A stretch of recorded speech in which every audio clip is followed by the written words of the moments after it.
नमस्कार, मैं राजीव वर्मा पूर्वज श्री राम के नए अध्याय हमारे राम में आप सबका स्वागत करता हूं। हमारे राम, जैसा कि नाम से ही समझ में आ रहा है कि ये अकेले तुलसीदास जी के राम नहीं है, न ही महर्षि वाल्मीकि के, मेरे या आपके। ये हैं हमारे राम, हम सबके राम। वास्तव में हमारे राम श्रृंखला श्री राम को विभिन्न दृष्टियों से समझने का प्रयास है। यदि ये श्रृंखला उनके लिए है जो श्री राम को परमात्मा पर ब्रह्म के रूप में स्वीकारते हैं, तो उनके लिए भी है जो श्री राम को एक ऐतिहासिक दृष्टि से देखते हुए अयोध्या के राजा राम के रूप में मान्यता देते हैं। यदि ये श्रृंखला विश्व भर में फैले उन राम भक्तों के लिए है जो उन्हें भगवान विष्णु का अवतार मानकर पूजते हैं, तो उनके लिए भी है जो श्री राम के अस्तित्व पर संदेह करते हैं। और सत्य यह है कि श्री राम उन्हें मानने वालों के भी हैं और उन्हें न मानने वालों के भी हैं, यानी जो सभी के हैं वे ही हैं हमारे राम। जहाँ तक इस श्रृंखला के प्रभाव की बात है, तो यह श्री राम को मानने वालों के लिए उन पर विश्वास और श्रद्धा बढ़ाने वाली सिद्ध होगी, और जो श्री राम को नहीं मानते हैं उनके लिए श्री राम की सत्यता पर भी विश्वास दिलाने वाली साबित होगी। आप इसे हमारा अति विश्वास समझ सकते हैं, लेकिन हम इस श्रृंखला में हर उस प्रश्न का उत्तर देने का प्रयास करेंगे जो श्री राम से जुड़ा है, और हमें विश्वास है कि हम ऐसा कर पाएंगे क्योंकि हमारे साथ होंगे श्री राम। इस श्रृंखला में हम श्री राम से जुड़े ऊर्जा स्थलों की शक्ति को साथ लेकर चलने वाले हैं, और इसका आरंभ हम कर रहे हैं श्री राम की जन्मस्थली अयोध्या के साथ।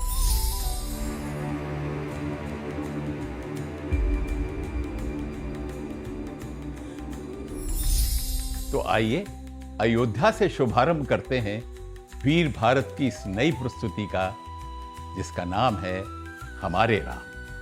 इस उद्घोष के साथ कि श्री राम लला के रूप में अयोध्या के साथ इस संपूर्ण धरा पर आ गए हैं हमारे राम।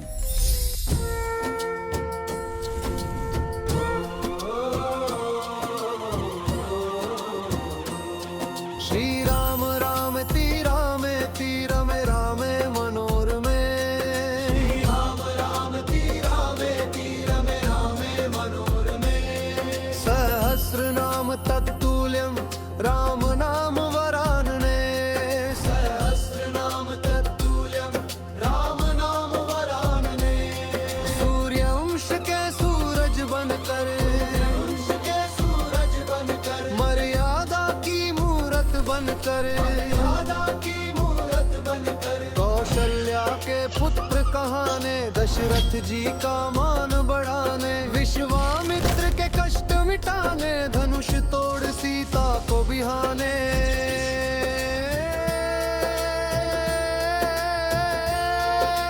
आ गए हैं राजा राम राम राम राम हमारे राम। आ गए हैं हमारे राम। आ गए हैं हमारे राम।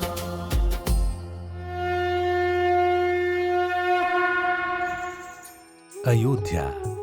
जब आप भारत की 7 मोक्षदा पुरियों में प्रथम पुरी अयोध्या पहुंचते हैं और देखते हैं कि कैसे श्री राम लला के भव्य मंदिर परिसर में श्रद्धालुओं की भीड़ उमड़ रही है, कैसे हनुमान गढ़ी में विराजमान हनुमान लला के प्रति भक्तों का अटूट विश्वास दिखाई दे रहा है, और कैसे सरयू तट की शांति का अनुभव करते हुए प्रत्येक मन सहज ही समाधिस्थ हो रहा है, तब आपको अयोध्या की मिट्टी, पानी, अग्नि, वायु और आकाश में जो सहज संबोधन सुनाई देता है, वो केवल श्री राम होता है, सीता राम होता है। सत्य तो यह है कि अयोध्या पहुंचकर श्री राम के विषय में सारे प्रश्न समाप्त हो जाते हैं, लेकिन हमें यहीं से प्रश्नों की श्रृंखला आरंभ करनी है, क्योंकि हमने कहा है कि हमारे राम में श्री राम से जुड़ा कोई भी प्रश्न अनुत्तरित नहीं रहेगा। तो हमने अयोध्या से प्रश्न किया कि क्या श्री राम काल्पनिक है? क्या राम कथा एक कल्पना है? क्या ये महर्षि वाल्मीकि और तुलसीदास जी का लेखकी कौशल है कि उन्होंने मनुष्य के समक्ष मानव जीवन के समस्त आदर्शों को प्रस्तुत करने वाली एक आदर्श गाथा रची और उसके महानायक हुए श्री राम?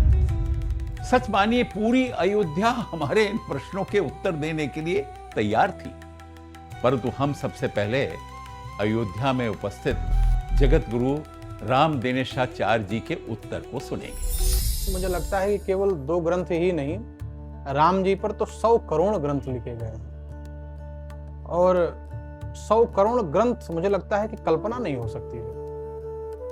और यदि 100 करोड़ ग्रंथ कल्पना हो सकती है तो फिर दूसरा कल्पना क्यों नहीं हुआ? इस प्रकार से अगर हम ग्रंथ लिखकर ही किसी को देवता बना सकते हैं तो आप बना दीजिए।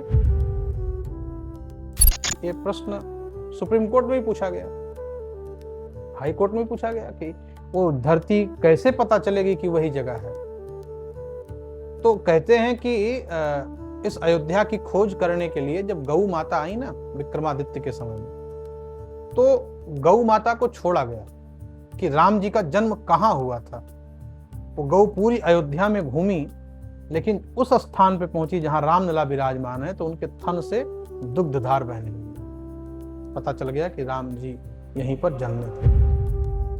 आप कहेंगे कि जगत गुरु राम भक्त हैं, तो वे ऐसा ही कहेंगे, परंतु आपको बता दें कि जिस घटना के विषय में जगत गुरु कह रहे हैं वो महाराज विक्रमादित्य से जुड़ी हुई है।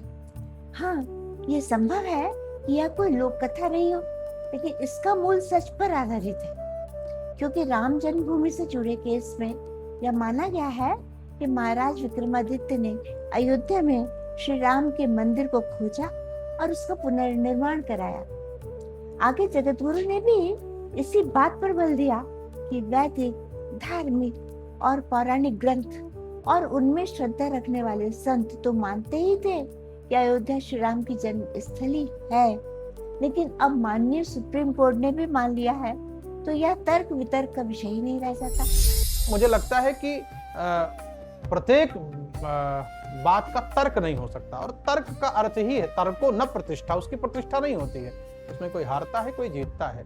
पर संतों के मुख से परंपरागत हम लोगों जो बात सुनते चले आ रहे हैं, ग्रंथों के अवलोक में, संतों के अवलोक में, ऐतिहासिक साक्ष्य, धार्मिक साक्ष्य, आध्यात्मिक साक्ष्य के माध्यम से हम लोग ये मानते हैं और पूजते हैं, मानते ही नहीं है। और अब तो सुप्रीम कोर्ट ने भी मान लिया। हम साधु महात्मा हैं, हम उनके उपासक हैं, हम तो मानेंगे ही, पर अगर सर्वोच्च न्यायालय इस बात को मान लिया कि भगवान श्री राम उसी जगह पर जन्मे थे, मुझे लगता है कि इसमें तर्क का कोई स्थान बचता ही नहीं है। जैसा कि हमने देखा, अयोध्या से हमें स्पष्ट संकेत मिलता है कि श्री राम केवल कल्पना नहीं बल्कि आस्था और परंपरा में स्थापित सत्य के रूप में पूजे जाते हैं, और मान्यता है कि उनका जन्म अयोध्या में हुआ और राम जन्मभूमि पर निर्मित किया गया श्री रामलला का भव्य मंदिर इसी आस्था का प्रतीक है। हालांकि कुछ लोग ये तर्क दे सकते हैं कि श्री राम के अयोध्या में जन्म से जुड़ी मान्यताएं लोक परंपराओं और धार्मिक आस्था पर आधारित है, और जहां तक माननीय सुप्रीम कोर्ट के निर्णय की बात है तो वह मुख्यतः भूमि स्वामित्व के विषय में था, और यह निर्णय रामलला के पक्ष में भी इसीलिए गया क्योंकि उस स्थान पर लंबे समय से उनकी ही पूजा अर्चना होती रही है। ये तर्क और संदेह ही ठीक लगता है, क्योंकि कोर्ट के निर्णय से केवल ये सिद्ध होता है कि यहां राम मंदिर रहा होगा, परंतु यहां वास्तव में श्री राम जन्मे, इसका क्या प्रमाण है? प्रश्न तो श्री राम के काल्पनिक होने और ना होने का है। प्रश्न तो यह है कि श्री राम एक पुस्तक के चरित्र मात्र हैं या सत्य। बात पुस्तक की है तो चलिए अब प्रश्न करते हैं कि क्या वाल्मीकि रामायण प्रामाणिक है और क्या इसे इतिहास कहा जा सकता है? उत्तर के लिए हम अयोध्या और श्री राम के विषय में किए जा रहे शोधपरक कार्यों में रचे बसे डॉक्टर मनोज दीक्षित के पास पहुंचे। वाल्मीकि रामायण इन अर्थों में बहुत ही अधिक प्रासंगिक होती है कि उसकी जो उपादेयता है, जो यूटिलिटी है, वो आज भी असंदिग्ध मान सकते हैं आप उसको। वाल्मीकि रामायण में को टेस्ट करने के लिए बॉटनिस्ट ने एक बड़ा अच्छा प्रयोग किया। और वो ये प्रयोग किया कि वाल्मीकि रामायण में जब राम की वन यात्रा शुरू होती है तो वो पूरा वर्णन करते हैं कि राम कहाँ से कहाँ निकलते हैं और वर्णन करते हुए जाते हैं। लेकिन वो वर्णन ऐसे नहीं करते कि सिटी टू सिटी जाते हैं, वो वनों का वर्णन करते हैं कि यहाँ पर वो पेड़ लगे थे, यहाँ पर इस तरह के फूल थे, यहाँ पर इस तरह की बातें दिखती हैं। प्रकृति का वर्णन करते हैं, वनस्पतियों का वर्णन करते हैं। और वो स्टडी इसी वनस्पति पर की गई कि क्या जो वर्णित वनस्पतियाँ हैं या वर्णित फूल हैं या वर्णित पेड़ हैं वाल्मीकि रामायण में, क्या उनका कोई ट्रेस है, उसी यात्रा के दौरान क्या ट्रेस मिलता है। और सबसे सरप्राइजिंग ये बात है कि 188 से अधिक उन्होंन्होंने चीज़ों पर ये रिसर्च करी, तो इसका पेपर अवेलेबल है। और आज भी उन स्थानों पर वो वनस्पतियाँ प्राप्त हो रही हैं और अन्य स्थानों पर नहीं हो रही हैं। मतलब उसका जो डिसाइफर करने का तरीका है कि यहाँ पर ये विशिष्टता है, यहाँ पर ये विशिष्टता है, तो वो विशिष्टताएँ वनस्पतियों के, फूलों के, पेड़ों के, फलों के संदर्भ से आपको अंतिम तक मिलेंगी। और ये विशेषता है कि ये साइंटिफिक अप्रोच जिसको कह सकते हैं कि वाल्मीकि रामायण एक बहुत ही साइंटिफिक ट्रिटाइज जिसको कह सकते हैं। वाल्मीकि रामायण इतिहास है। वाल्मीकि रामायण इतिहास है या नहीं, इसे एक और दृष्टि से समझते हैं। इतिहास का अर्थ क्या है? इतिहास संस्कृत का शब्द है जिसे यदि हम तोड़ें तो हमें मिलता है इति, ह और आस। यहाँ इति का अर्थ है ऐसा और ह का अर्थ है निश्चित रूप से और आस का अर्थ था। यानी इतिहास का अर्थ हुआ निश्चित रूप से ऐसा था या ऐसा ही हुआ था। ऐसे में जब वाल्मीकि रामायण वही वर्णित करती है जो हुआ था तो वो इतिहास बन जाती है। स्वयं वाल्मीकि रामायण के बालकांड के दूसरे सर्ग को देखिए। वहां ब्रह्मा जी ने महर्षि वाल्मीकि से कहा है कि रामस्य चरितम कृत सनम कुरु त्वम ऋषि सत्तम व्रतम कथय धीरस्य यथा ते नारदाश्रितम। अर्थात हे मुनिश्रेष्ठ, आप श्री राम के संपूर्ण चरित्र का वर्णन करो। आपने नारद जी के मुख से जैसा सुना है उसी के अनुसार उनके चरित्र का चित्रण करो। यहां स्पष्ट हो जाता है कि स्वयं ब्रह्मा जी के कहने पर महर्षि वाल्मीकि ने अपनी रामायण में श्री राम जी के चरित्र का वर्णन किया। उन्हें स्पष्ट कहा गया कि आप श्री राम के चरित्र का वर्णन ठीक वैसे ही करें जैसा आपको नारद जी ने बताया। इसका अर्थ है कि श्री राम का चरित्र महर्षि वाल्मीकि की कल्पना नहीं है, ये उन्हें नारद जी ने बताया। यहां आपके मन में प्रश्न आएगा कि नारद जी ने महर्षि वाल्मीकि को श्री राम के विषय में क्यों बताया और ब्रह्मा जी ने उन्हें श्री राम की चरित्र कथा लिखने के लिए क्यों कहा? इसका उत्तर भी वाल्मीकि रामायण स्वयं देती है। वाल्मीकि रामायण का आरंभ महर्षि वाल्मीकि और नारद जी के संवाद से ही होता है। ये संवाद बालकांड के प्रथम सर्ग में वर्णित है। ये प्रसंग अयोध्या नगरी के निकट से बह रही तमसा नदी और मां गंगा के निकट स्थित महर्षि वाल्मीकि के आश्रम के आसपास घटित हुआ था। इसमें महर्षि वाल्मीकि देवर्षि नारद से पूछते हैं कि हे मुने, इस समय इस संसार में गुणवान, वीरवान, धर्मज्ञ, उपकार मानने वाले, सत्य वक्ता और दृढ़ प्रतिज्ञ कौन है? मैं ये सुनना चाहता हूँ। इसके लिए मुझे बड़ी उत्सुकता है और आप ऐसे पुरुष को जानने में समर्थ भी हैं। तब नारद जी ने उत्तर दिया कि आपने जिन दुर्लभ गुणों का वर्णन किया है उनसे युक्त पुरुष के बारे में मैं आपसे विचार करके कहता हूँ। आप सुने। इक्ष्वाकु वंश प्रभवो रामो नाम जनैः श्रुतः नित्यात्मा महावीर्यो द्युतिमान धृतिमान वशी। अर्थात महाराज इक्ष्वाकु के वंश में उत्पन्न हुए एक ऐसे पुरुष हैं जो लोगों में राम नाम से विख्यात है। वे ही मन को वश में रखने वाले, महाबलवान, कांतिमान, धैर्यवान और जितेंद्रिय हैं। इसके बाद श्री राम का नाम लेकर श्लोक संख्या 9 से 18 तक नारद जी उनके गुणों का वर्णन करते हैं और फिर संक्षिप्त में उनकी जीवन गाथा महर्षि वाल्मीकि को सुनाते हैं। नारद जी ने श्री राम जी के विषय में जिस प्रकार वर्णन किया है उसमें कुछ बातें ध्यान देने वाली हैं। जैसे वे श्री राम के विषय में सब बताते हैं लेकिन उनके जन्म के विषय में कुछ नहीं कहते। वे महाराज दशरथ द्वारा श्री राम को युवराज घोषित किए जाने वाली घटना से अपनी बात तो आरंभ करते हैं। इसके बाद वे श्री राम के वन जाने, ऋषियों से मिलने, राक्षसों का वध करने, सीता हरण, श्री राम के सुग्रीव से मिलने और लंका पर चढ़ाई कर रावण को मारने और पुनः अयोध्या तक आने की घटनाओं का वर्णन कुछ ऐसे करते हैं जैसे ये घटनाएं हो चुकी हैं। लेकिन इसके बाद वे कहते हैं कि अब राम का राज्य ऐसा होगा, वे क्या क्या करेंगे और कैसे उनका त्याग होगा। यानी वे बात ऐसे करते हैं जैसे भविष्य की बात कर रहे हैं। इसके बाद नारद जी चले आते हैं। वाल्मीकि रामायण के दूसरे सर्ग में ये वर्णन आता है कि नारद जी के जाने के बाद महर्षि वाल्मीकि अपने शिष्य भरद्वाज के साथ तमसा तट पर विचरण कर रहे हैं और निकट स्थित विशाल वन को निहार रहे हैं। तभी उनकी दृष्टि एक क्रौंच पक्षियों के जोड़े पर पड़ी जो मधुर बोली बोलते थे। परंतु ये क्या, एक निषाद ने क्रौंच पक्षी के जोड़े में से नर को मार दिया।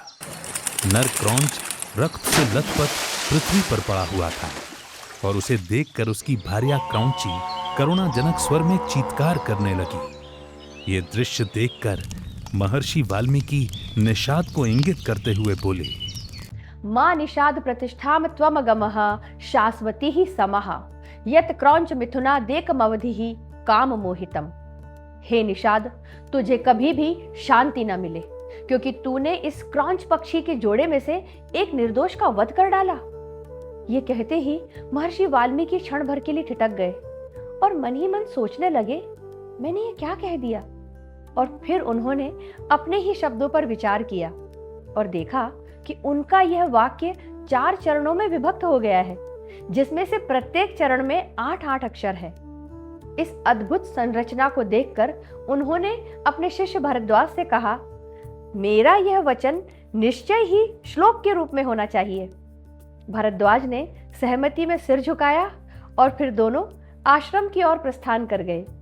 आश्रम पहुंचकर महर्षि वाल्मीकि अन्य बातें कर रहे हैं, लेकिन उनके मन में उसी श्लोक पर विचार चल रहा है।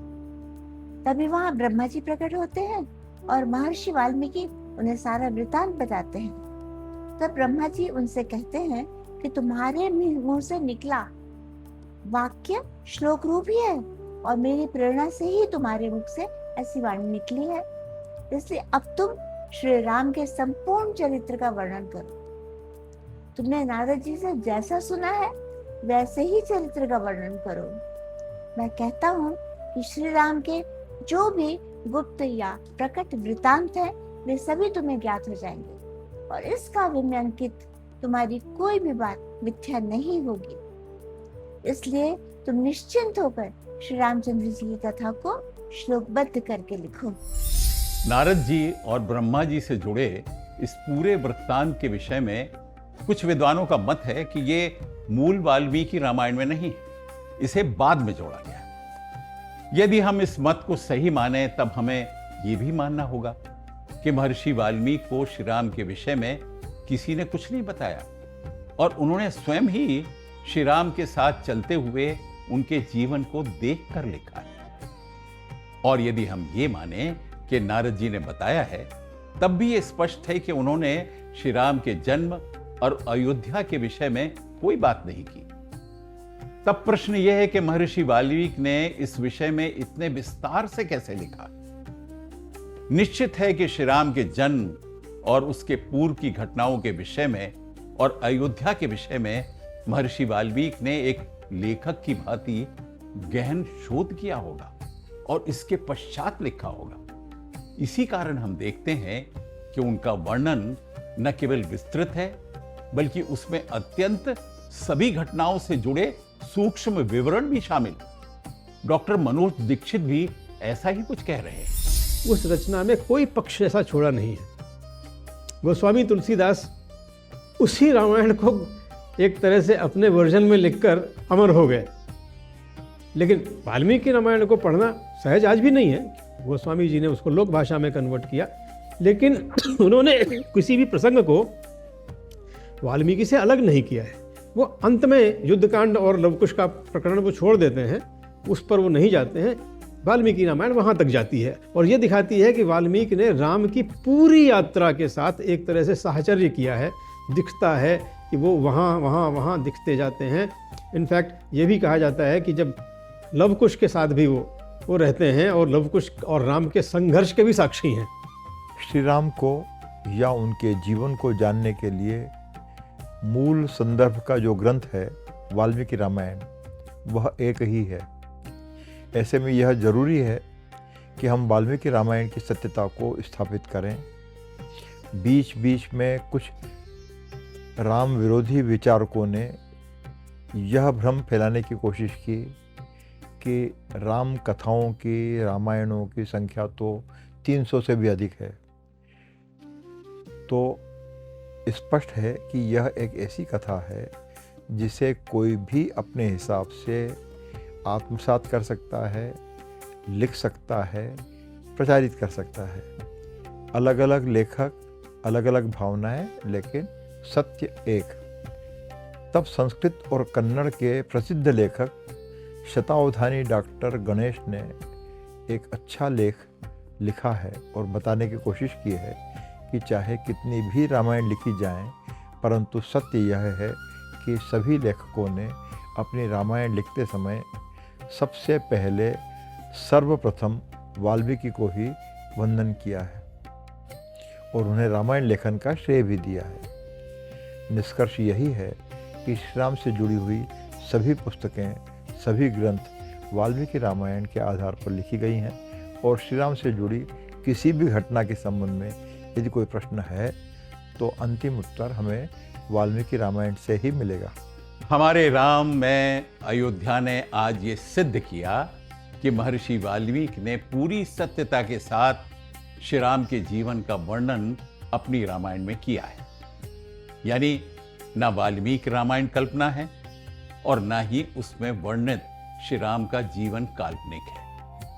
तो अब हमारे आगे की यात्रा वाल्मीकि रामायण के साथ ही होगी, इस निर्णय के साथ कि जब हम वाल्मीकि रामायण को देखते हैं तो उसके प्रथम 4 सर्ग रामायण की भूमिका बनाते हैं और वास्तविक रामायण का आरंभ होता है 5वें सर्ग से, जहां महाराज दशरथ की अयोध्यापुरी की चर्चा है। उसे देखकर हमारे मन में प्रश्न आता है कि अयोध्या तो महाराज मनु द्वारा बसाई गई प्रथम पुरी है, वो महाराज दशरथ की कैसे हुई? अयोध्या आखिर है किसकी? महाराज मनु की, महाराज दशरथ की या स्वयं राम की? अयोध्या के बारे में अयोध्या से ही हम जानेंगे, लेकिन अगले अंक में।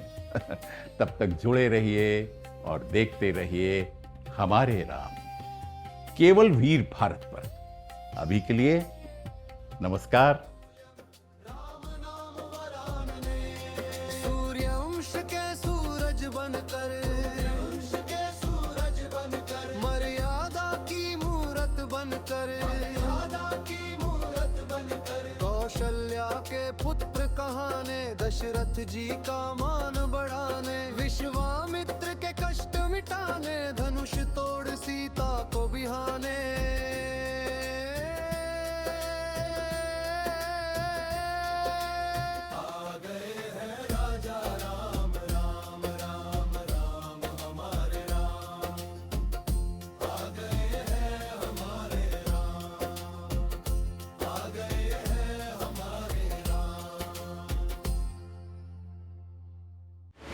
वीर भारत न्यास भारत के युग युगीन संस्कृति को अगली पीढ़ी तक ले जाने के लिए भारतीय संस्कृति से जुड़ी किताबें प्रकाशित करता है।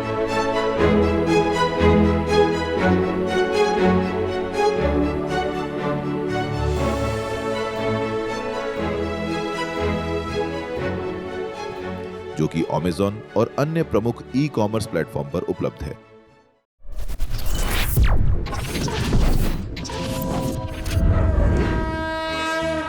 वयं राष्ट्रे जागृयाम पुरोहितः। हम राष्ट्र आराधक भारतवर्ष को जागृत और जीवंत बनाएं। युग युगीन भारत के कालजयी महानायकों की तेजस्विता की गौरव गाथा